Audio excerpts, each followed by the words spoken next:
조국혁신당 대표 권한대행 김선민입니다. 이재명 국민주권정부에서 검찰개혁을 담당할 인사의 윤곽이 드러나고 있습니다. 정성호 법무부 장관 후보자와 봉욱 민정수석, 이진수 법무부 차관 등입니다. 기대와 우려가 함께 나옵니다. 오선 국회의원 정성호 장관 후보자는 정치검찰의 폐해를 누구보다 잘 압니다.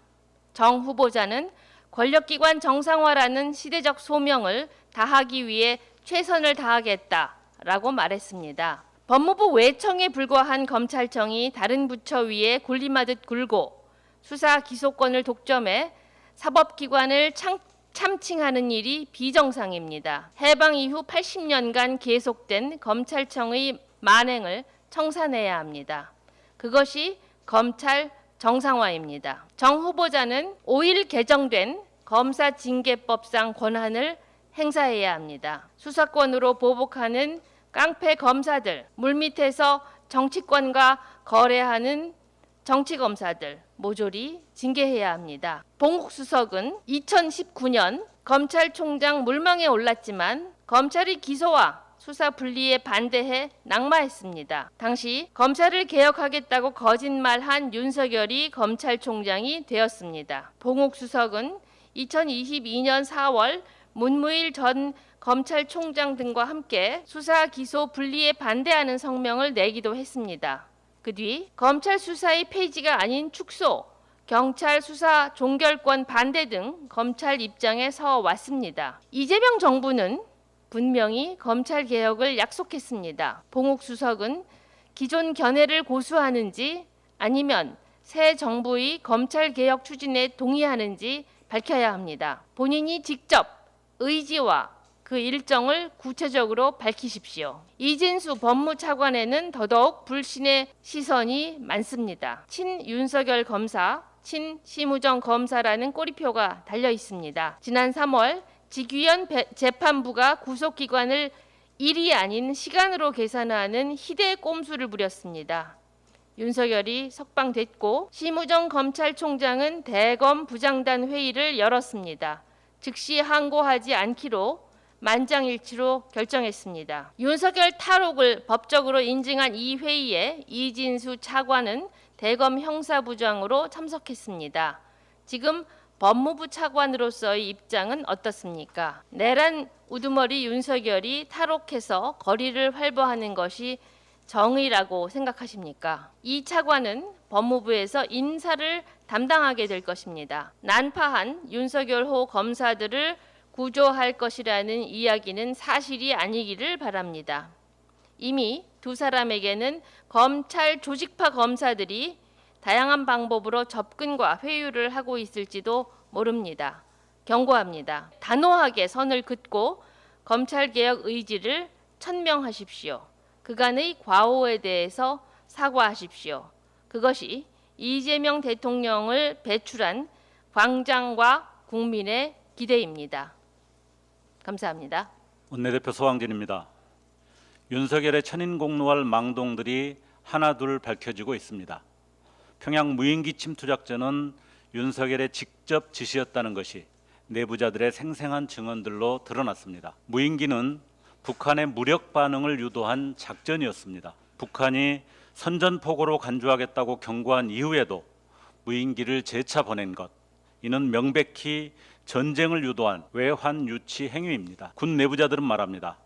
처음엔 몰랐지만 계엄이 선포된 뒤 퍼즐이 맞춰졌다. 우리 작전이 정권의 시나리오에 이용됐다는 걸 알게 됐고 자괴감이 들었다고 말입니다. 무인기 침투를 통해 북한의 공격을 유도한 시도는 명백히 내란 사태의 연장선에 있습니다. 당연히 내란 특검의 수사 대상에 포함시켜야 합니다. 내란 특검이 발족한 지 불과 며칠 만에 하루가 다르게 증언과 증거들이 쏟아지고 있습니다. 특검 수사를 통해 내란의 총체적인 전모를 하나의 누락도 없이 낱낱이 밝혀내야 할 것입니다. 그런데 내란 수괴는 아직도 본인이 대통령인 줄 아는지 아나무인의 태도로 특검과 기싸움을 벌이고 있습니다.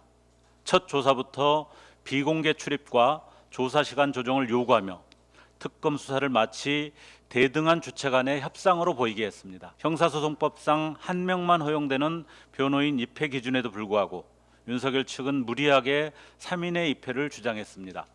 결국 특검은 이례적으로 2명의 변호인 배석을 허용했습니다. 15시간 출석 시간 중 실제 조사는 5시간에 불과했습니다. 윤석열은 조사 1시간 만에 조사자 교체를 요구하며 조사에 응하지 않았고 당일 오후 5시가 되어서야 조사가 재개되었습니다. 원활한 수사에 협조하는 태도와는 거리가 멉니다. 특검이 6월 30일 9시 재출석을 통보했지만 윤석열 측은 또다시 출석 기일 변경을 요청한 상태입니다. 특검 조사를 철저히 무시하는 태도로 볼 수밖에 없습니다. 두 눈 뜨고 지켜보기 어렵습니다. 특검은 지금이라도 즉각 구속 수사로 전환하여 내란 혐의의 엄중함과 사법 절차의 권위를 보여야 합니다. 조은석 특검에 당부합니다. 특검 조사를 윤석열의 언론 플레이장으로 만들지 마십시오. 피고인 혐의는 일반 범죄 혐의와 차원이 다른 내란죄 우두머리 혐의라는 것을 명심하기 바랍니다. 무게에 맞는 원칙과 엄정한 대응이 반드시 필요합니다. 그 첫 번째가 바로 윤석열 구속수사 방침을 천명하는 것입니다. 이상입니다. 요새 벌어지고 있는 일들을 최고위원 발언문을 쓰며 정리를 해보았습니다. 이런 일들은 모두 기득권층을 중심으로 벌어지고 있는 것을 확인했습니다. 첫 번째, 중앙지법에서 벌어지는 일입니다. 윤석열이 끊임없이 중앙지법에서 재판받겠다고 한 것을 모두 기억하실 것입니다. 공교롭게도 내란 관련 사건들이 대부분 지귀현에게 배당되었는데 결국 그의 눈물겨운 노력으로 윤석열은 풀려났고 김용현은 보석이 허가되었습니다. 그런데 김용현은 자신에 대한 내란 특검의 추가 기소가 지귀현에게 배당되지 않자 재판부 기피 신청을 합니다. 이쯤 되면 중앙지법에서 어떤 일이 벌어지고 있는지 눈에 불을 켜고 지켜보지 않을 수 없습니다. 지난주에도 말했지만 대법원은 즉시 지귀현에 대한 조치를 결정하십시오. 두 번째, 명의와 돌팔이가 공존하는 아산병원에서 벌어지고 있는 일입니다. 걸어 들어간 환자가 휠체어 타고 나올 정도로 상태를 악화시켰으면 의사로서 미안해야 할 텐데 담당 의사는 웃으며 차까지 특별 배웅하러 나옵니다. 절뚝이며 걷다가 서서히 정상적으로 걸으며 유유히 사라지는 영화 유주얼 서스펙트의 주인공처럼 김건희는 카메라가 물러나자 갑자기 휠체어를 박차고 일어나 집에 가서 편안하게 간식을 즐깁니다. 연기를 할 때는 감독이 컷할 때까지 긴장을 풀면 안 되는데 실패한 거죠. 도대체 그 의사는 어떤 치료를 했길래 병원에서 낙하되고 태어나자마자 멀쩡해지는 것인지 묻지 않을 수 없습니다. 주진우를 치료한 아산병원의 의사는 또 어떤 돌팔입니까? 만성간염은 공무원이 불가능하고 급성간염은 군면제가 불가능하다는 외통수에 빠진 간염수계 주진우도 32년간 아산병원에서 치료를 받았다고 합니다. 아마도 병역비리성 급성 후 만성간염이라는 기존의 학계에 보고되지 않은 새로운 병 때문에 오래 치료를 받은 것 같습니다. 그런데 간염을 32년간 치료해도 안 낫는 것은 어쩔 수가 없지만 의사가 어떻게 환자를 관리하면 간염 환자가 말수를 즐긴다는 소문이 납니까? 그러면 간경화나 간암이 온다던데 하는 짓은 마음에 안 들지만 술을 못 마시게 해서 사람은 살리는 게 의사의 도리 아닙니까? 김건희와 주진우 모두 아산병원에서 치료를 받았는데 몇몇 의사들은 진짜 문제가 있는 것 같습니다. 셋째, 국민의힘에서도 일이 벌어지고 있습니다. 권성동이 KH 회장을 선처해 주는 대신 이재명 대북 송금 거짓 진술을 요구하며 40억 원도 요구했다는 보도가 났습니다. 녹음 파일도 있으니 바로 수사에 착수해야 합니다. 뻔뻔하기로는 권성동이 뒤지고 싶지 않은 나경원 의원도 일을 벌이고 있습니다. 국회에서 숙식 농성을 하고 있답니다. 저는 그것을 보며 나경원 의원도 나이가 드셨구나 하는 서글픈 생각이 들었습니다. 6년 전 대여 투쟁을 할 땐 빠루를 든 투사였는데 나이가 들어서인지 등 따시고 배부르게 살아와서인지 투쟁 의지가 사라졌습니다. 지하철 앵벌이도 최대한 불쌍하게 보이면서 손을 내밉니다. 껌이라도 한 통 내밀면서 사달라고 하면 마음이 아파 지갑을 여는 것이 인지상정 아니겠습니까? 맛깔스러운 도시락을 시켜 먹고 텐트 치고 숙식하면서 비싼 피부과에서 관리된 피부에 예쁘게 화장으로 셀카 찍어서 올리면 누가 불쌍하게 봐줍니까? 야당이면 야성을 보여줘야 할 거 아닙니까?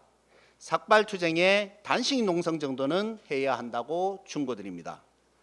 이러다간 앞으로 국민의힘발 캠핑투쟁, 호캉스 집회 같은 게 나올 수도 있는데 뭐 그러다가 망하겠죠. 넷째, 언론에서도 일을 벌이고 있습니다. 올해 초 오세훈 시장의 토지거래 허가제 일부 해제라는 삽질로 집값이 급등했던 것을 모두 기억하실 것입니다. 그런데 언론은 이재명 정부의 부동산 정책으로 들썩이던 집값이 떨어지자 칭찬을 하기는커녕 6억으로 대출을 규제하면 24억을 마련할 수 없어서 젊은 층은 30억짜리 집을 살 수 없다는 기사를 내고 있습니다. 장난합니까? 왜 젊은 층이 30억짜리 집을 사야 하는지도 모르겠지만 30억짜리 집을 사려는 사람은 24억 정도는 가지고 사야지 6억을 들고 24억을 대출내서 사라는 겁니까? 집값이 오르면 오르는 대로, 떨어지면 떨어지는 대로 모든 것을 민주정부의 탓으로 돌린 지난 행태를 우리는 똑똑히 기억하고 있습니다. 많은 언론사들의 사주가 건설사임을 상기해야 합니다. 이처럼 이재명 정부가 들어섰지만 기득권 세력의 준동은 여전합니다. 검찰개혁을 포함해 모든 개혁을 위해 긴장을 풀어서는 안 됩니다. 조국혁신당은 눈에 불을 켜고 감시하면서 이러한 준동을 박살내겠습니다. 안녕하십니까. 신임 최고위원 차규근입니다.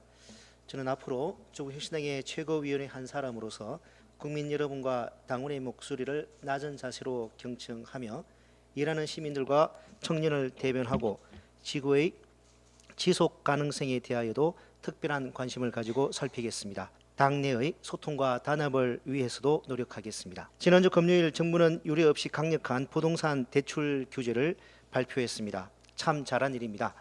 새 정부의 부동산 대출 규제 배경에는 무책임한 오세훈 서울시장과 무능력한 윤석열 정부가 있습니다. 제가 국토부에서 자금 조달 계획서를 받아 분석한 자료를 보면 올해 3월 토지거래 허가제가 해제된 이후 강남 3구의 갭투자 의심 거래 건수는 전년 동기 대비 무려 4배 급증했습니다. 토허제를 재지정한 이후에는 강남 3구의 갭투자 의심 거래 건수가 급감했습니다. 그러나 갭투자 열기는 마포 등과 같은 한강 벨트로 옮겨 붙은 상황이었습니다. 실제로 지난 5월 한강 벨트의 갭투자 의심 거래 건수는 전년 동기 대비 3배에 달했습니다.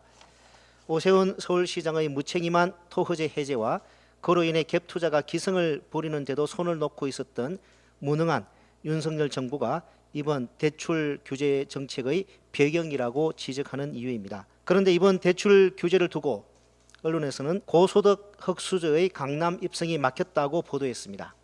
이번 대출 규제의 기준인 6억 원을 3% 금리로 30년간 원리금 균등 상환을 하면 매월 250만 원이 넘는 원리금을 갚아야 합니다. 물론 고소득자 중에도 물려받은 재산이 없어 자산이 적은 사람들이 있을 수 있습니다. 그러나 월 250만 원을 상환할 수 있는 고소득자를 흑수저라며 눈물나게 슬픈 사람으로 만들어서는 안 됩니다. 이번 대출 규제가 없었더라도 DSR을 감안하면 연 1억 원 소득이 있는 사람도 6억 원 대출은 어렵습니다.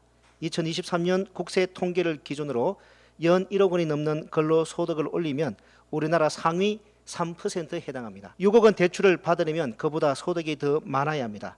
어느 나라도 상위 3% 이상의 소득이 있는 사람들을 정책적 지원 대상으로 하는 경우는 없습니다. 정부의 정책을 비판할 수는 있지만 우리가 현실 감각을 잃어서는 안 되겠습니다.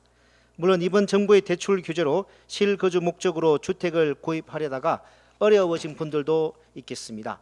그러나 치솟는 집값에 올라타 무리하게 대출을 받아 주택을 구입하는 것과 주택 가격을 안정시켜 적정한 수준에서 대출을 받아 주택을 구입하는 것 중 어느 것이 우리 사회를 위해 우리 아이들을 미래를 위해 더 나은 것인지 한번 차분하게 생각해 봤으면 좋겠습니다. 지금 대출 규제를 하지 않으면 집 못 사는 사람은 더욱 늘어나고 가계 부채는 계속 증가할 것입니다. 자산 불평등은 더욱 심화할 것입니다. 자산 양극화 심화는 대한민국의 지속 가능성을 위협하고 소멸을 초래할 수도 있습니다. 당장 아쉽더라도 이 악순환을 끊어내야 합니다. 부디 이번 대책으로 오세훈과 윤석열의 무책임과 무능의 결과를 바로잡고 부동산 시장이 조속히 안정되기를 희망합니다. 마지막으로 윤석열의 특검 조사와 관련하여 한 말씀 드리고 발언을 마치겠습니다. 내란 속에 피의자 윤석열의 태도가 가관입니다. 특검 수사에 비협조로 일관하는 것을 넘어 특권과 특혜를 요구합니다. 이는 정당한 법 절차에 대한 명백한 도전이며 국민에 대한 모욕입니다. 사법 정의를 조롱하는 권력자들의 행태가 더 이상 반복되어서는 안 됩니다. 법 앞에선 누구나 평등해야 하고 어떠한 예외도 있어서는 안 됩니다. 서울구치소가 사법 정의를 열망하는 국민의 마음을 담아 말합니다. 윤 again as soon as possible. 감사합니다. 최고위원 이혜민입니다. 김민석 국무총리 후보자에 대한 인사청문회 절차가 마무리되고 이제 인준 표결만을 앞두고 있습니다. 이는 윤석열 내란 정권이 무너진 뒤 처음으로 치러지는 국정 정상화의 시험대입니다. 그러나 국민의힘은 스스로 청문회를 망쳐놓고도 그 결과를 받아들일 수 없다며 떼를 쓰고 있습니다. 지난 주말 내란 특검에서 윤석열이 보여준 떼쓰기와 그 결이 같습니다. 송원석 국민의힘 원내대표는 김민석이 인준되면 다음 장관 후보자들의 검증은 무용지물이라고 하는데 지금 그런 말을 할 자격이 있나 싶습니다. 지난 6개월, 지난 3년 모습을 꼭 다시 복습해야만 알겠습니까? 국민의힘 소속 대통령이었던 윤석열은 부인과 장모의 잘못을 덮기 위해 검찰권을 동원했습니다. 정적 제거를 위해 권력을 함부로 휘둘렀습니다. 그는 권력을 더 탐하고 지배하기 위해 대한민국을 내란의 구렁텅이로 몰아넣었습니다. 이 과정에서 국민의힘은 무엇을 하였습니까? 잘못된 방향으로 국정을 운영하는 윤석열을 오히려 옹호했고 심지어 군을 동원해 국회를 장악하고 비상계엄을 선포했을 때에도 계엄 해제에 동참하지 않고 오히려 대통령이 오죽하면 그랬겠냐며 국민보다는 내란 우두머리의 편에 서서 윤석열 체포를 온몸으로 막아내던 게 바로 지난 겨울입니다. 그런데 총리 인준을 반대하기 위해 농성을 한다고 합니다. 국민의힘은 국회 청개구리입니까? 왜 국민이 원하는 반대로만 하고 있는지요? 게다가 농성이 맞긴 한 건지 되묻고 싶습니다. 시원한 에어컨 바람이 나오는 국회 로텐더홀에 텐트 치고 세비로 구매한 값비싼 도시락 즐기면서 농성 코스프레하는 모습은 국민을 기만하는 행위입니다. 70대 대구 경북 지지로 고립된 당 상태는 알겠는데 돌파한다는 것이 피크닉 농성이라면 틀렸습니다. 그 시간에 가서 정책 공부하시고 법안이라도 하나 더 들여다보세요. 국회 로텐더홀 오며 가며 비웃음의 대상이 되는 국회의원 그리고 그 정당 국민의힘 부끄럽습니다. 정치의 본질은 국민의 삶을 지키고 국가의 미래를 책임지는 데 있습니다. 원래 하던 대로 정쟁에만 몰두하며 떼를 쓰는 정당 국민의힘 오래 못 갑니다. 정치가 국민의 분노를 방치할 때 심판은 더 매서워진다는 것을 명심하기 바랍니다. 이상입니다.